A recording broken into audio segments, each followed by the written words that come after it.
Polio சொட்டு மருந்து சிறப்பு முகாமினை நமது தமிழ்நாடு மாண்புமிகு முதலமைச்சர் அவர்கள் சென்னை பாலவாக்கத்தில் உள்ள அரசு ஆதி திராவிடர் நல உயர்நிலைப் பள்ளி வளாகத்தில் தொடங்கி வைக்க இருக்கிறார்.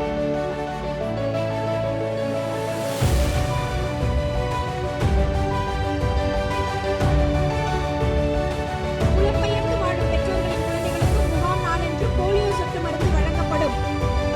இந்த போலியோ சொட்டு மருந்து மையங்களில் 2 லட்சத்திற்கும் மேற்பட்ட சுகாதார பணியாளர்கள், அங்கன்வாடி பணியாளர்கள், ஆசிரியர்கள், தன்னார்வலர்கள் மாநிலங்களில் ஈடுபடுத்தப்பட்டுள்ளனர். இப்பொழுது இங்கு உங்கள் முன்னால் போலியோ சொட்டு மருந்து முகாமினை தொடங்கி வைக்கும் விதமாக குழந்தைகளுக்கு மாண்புமிகு தமிழ்நாடு முதலமைச்சர் அவர்கள் போலியோ சொட்டு மருந்துகளை வழங்குகின்றனர்.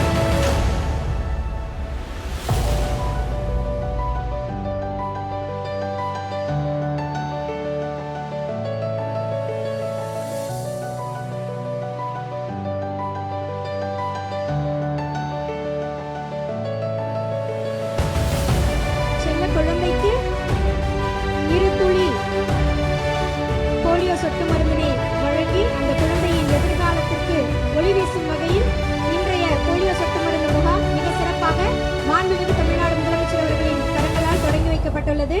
ரயான் என்னும் குழந்தைக்கு போலியோ சொட்டு மருந்து இடப்பட்டுள்ளது. அவர்களுடைய தாயார் சுதா அவர்களுக்கு மனமார்ந்த வாழ்த்துக்கள்.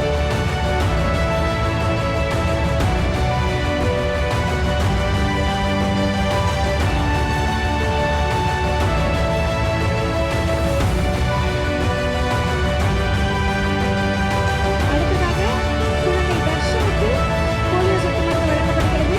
அண்ணாமலை தாயார் அவருக்கு எங்களுடைய மனமார்ந்த வாழ்த்துக்கள். இந்த 2 துளிகள் நிச்சயமாக உங்களுடைய குழந்தையினுடைய எதிர்காலத்திற்கு வலிமை சேர்க்கும். குழந்தை தர்ஷனுக்கு போலியோ சொட்டு மருந்து வழங்கப்படுகிறது.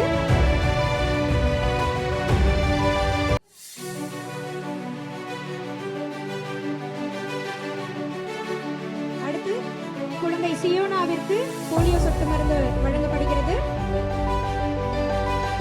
தாயார் சாந்தினி அவர்களுக்கு வாழ்த்துக்கள்.